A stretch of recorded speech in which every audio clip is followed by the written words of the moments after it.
In this video, we are going to be talking about the crypto and NFT markets, asking the question, is the bull run back? And we're also going to give you some updates on some of the latest projects coming out. Now, first things first, we got to talk about the market sentiment, right? So what's going on in the crypto markets? We see Ethereum kind of holding strong at 1.9. It's almost at 2K. Looks like there's a little bit of a relief pump, but I wouldn't say the bull market is actually back. That's just how it goes. When things dip really hard, people buy the dip and the price goes up a little bit, right? So just because everything looks green today, doesn't mean it's going to be green tomorrow. In fact, it can like dump in a month from now. So you definitely want to be mindful of that. And if you do buy anything, make sure to understand dollar cost averaging. Now, when we go into the NFT markets, again, we're seeing a lot of green today for some reason. We've seen Azuki, getting a lot of volume in the last 24 hours. We've seen Tiger Bob, which is a newer project that I recently found. Chimper is coming up as well. So a lot of things are kind of going up, right? Today it looks like everything's going up, but then like yesterday, everything was kind of going down, right? So you have to always remember, during a bear market, yes, there are opportunities to make money, but at the same time, it's going to be more difficult. You have to understand trading a lot better, and the dynamics are different because you're competing against other traders. The first project that we're going to be talking about is going to be Karafuru Atmos, which is their collaboration project that we've talked about before,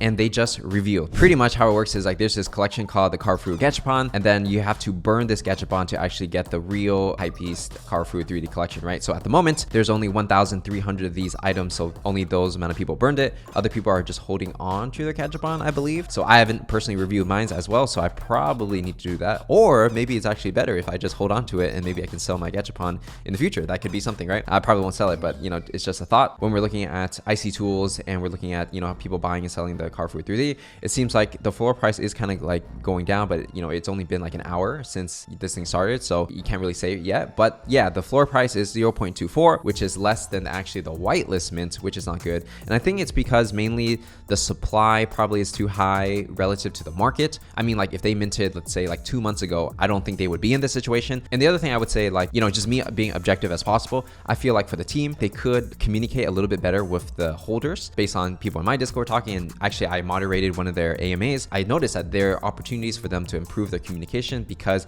they are thinking long term, but maybe it doesn't come off that way. And sometimes people are like, what's the roadmap? What's the utility? And they're a little confused. So I think if they work on their communications, positioning and marketing and how they present themselves, that would definitely be a lot better in terms of like making people feel more confident in the project. But overall, I actually picked up a Atmos trait Hypebeast, which was a little bit of a rare one. And I was actually gifted it to one of our community members. Shout out to you. You know who you are. For me, I got a couple of them and, I'm just going to hold it because, I know the founders and I might as well just hold it. If you do hold the Hypebeast and Atmos traits, whenever these projects create NFTs in the future, you're going to have opportunity to either get airdrop something or whitelisted for something, right? It's not really clear exactly what that next thing is going to be, but there's definitely benefits to holding that if you were to do it, right? But again, if you're buying during a bear market, you have to understand that this project may not pump anytime soon because the supply is really high and not a lot of people are entering the ecosystem. So it's something that you would probably have to hold for a long time and, not really expect to like make a lot of money real quick. That's just my personal take. Now, if we go into the art itself, I would say the clothes is pretty good for some of them. It just depends on your taste on like what your style is, right? So for me, I'm a fan of streetwear and things like that. So if you are a fan of streetwear and things like that, then it might be something in your alley. So I like the clothes itself. I would say for the silhouettes, the male version, I would say it's a lot stronger than the female version. And I think probably easier to do a male version of like this kind of character size. So let's go ahead and like look at the details of how this works. When you click into it in Opensea, yeah, you have the option to zoom in for a picture profile or zoom out. So did this actually live up to the hype? I feel like, based on the teasers and everything, it is pretty clear that, whatever they tease,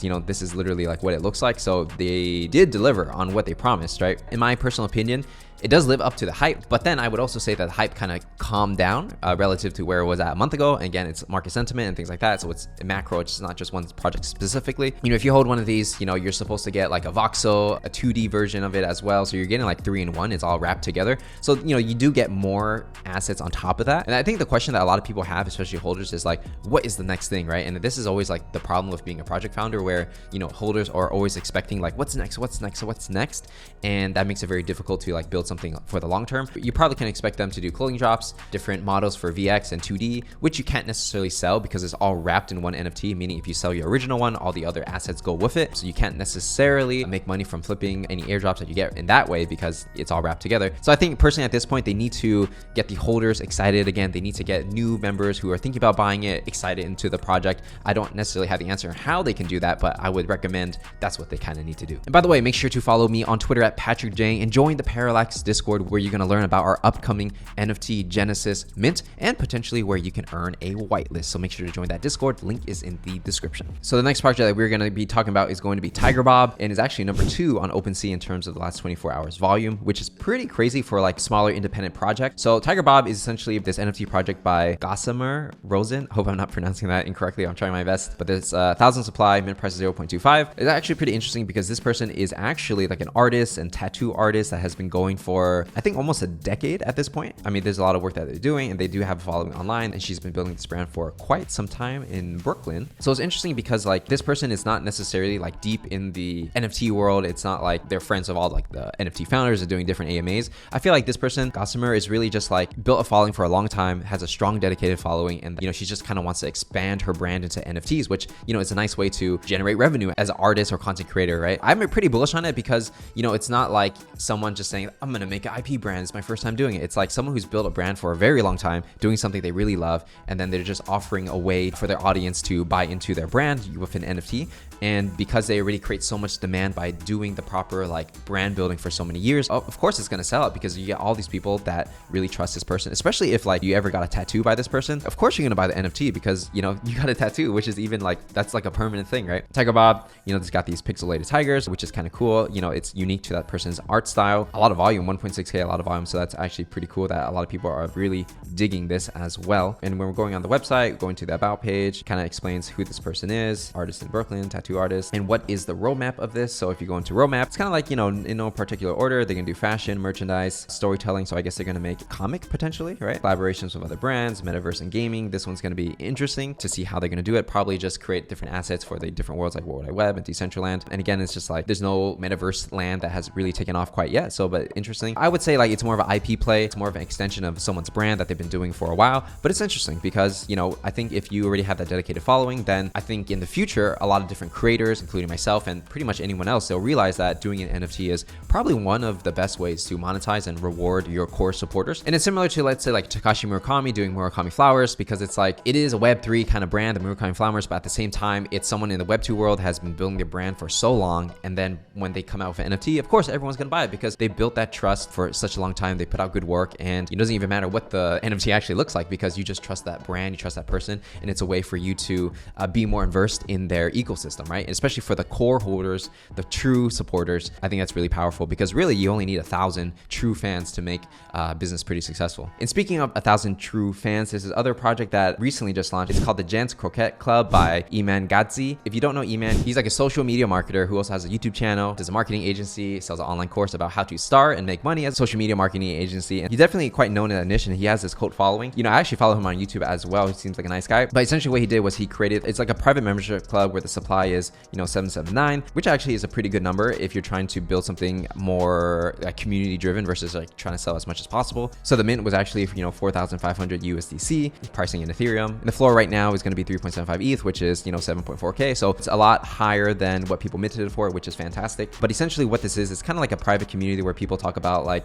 how to generate wealth, connecting with different people who also want to build their wealth as well. So it's pretty much like his audience that he's built on YouTube and other social medias, and kind of putting a community together for this type of person. It's like also another example of somebody who has built an audience over years. It's not like he just came out of nowhere. Over years building a solid audience of people that really trust him. From my understanding, outside looking in, he's helped a lot of people start a social media marketing agency, which is great. And it's like he didn't have to go through the traditional channels of having to go on a bunch of Twitter AMAs and things like that. He just kind of did his own thing, launched his own NFT for his audience, and his audience, maybe a lot of them are buying NFTs for the first time, but they're just such a big fan that they got their MetaMask, they got loaded it up, and then they bought the NFT, right? That's what I'm guessing. So in general, I'm pretty bullish on creators who basically put in the time, like Web2 time, to like build a legit following of people that can really trust them. And then when they launch their own NFT, it makes sense because they're just kind of offering a new product to their fans that have been supporting them for so long, right? And it's very different from, let's say, a new project that just comes out of nowhere, does a whitelist giveaway mint kind of thing, and then like they disappear. In this situation, it's like because they have built their brand for so long, they have more to lose if they do a rug pull, and they would rather just do the right thing because that's what they've been doing for so long, right? So, for the Gentlemen's Croquet Club, it's kind of like that. For TigerBob, it's also a similar situation where someone built a brand for a long time. And I think in the future, you're going to see like all these creators,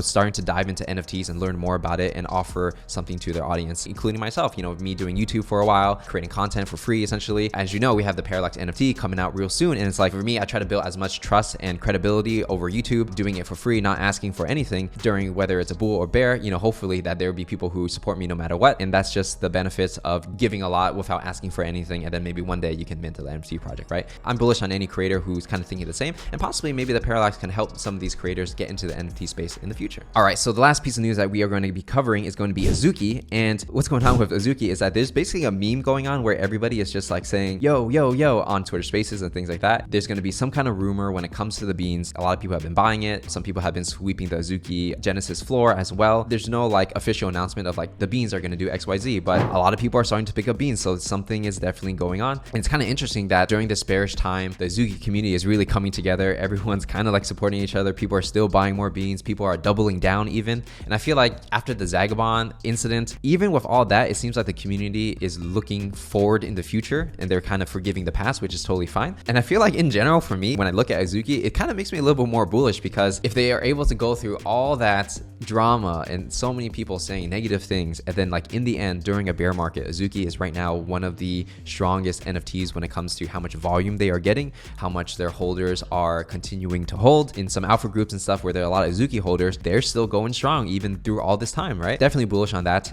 Community seems very strong, and I don't know what's going on, but yo, if you enjoyed this video, make sure to follow me on Twitter at PatrickDang and join the Parallax Discord, because we are going to be announcing the mint for our Parallax NFT coming real soon, and we're also going to give you an opportunity to earn a whitelist. So make sure to join the Parallax Discord. Link is in the description, and I will see you guys in the next one.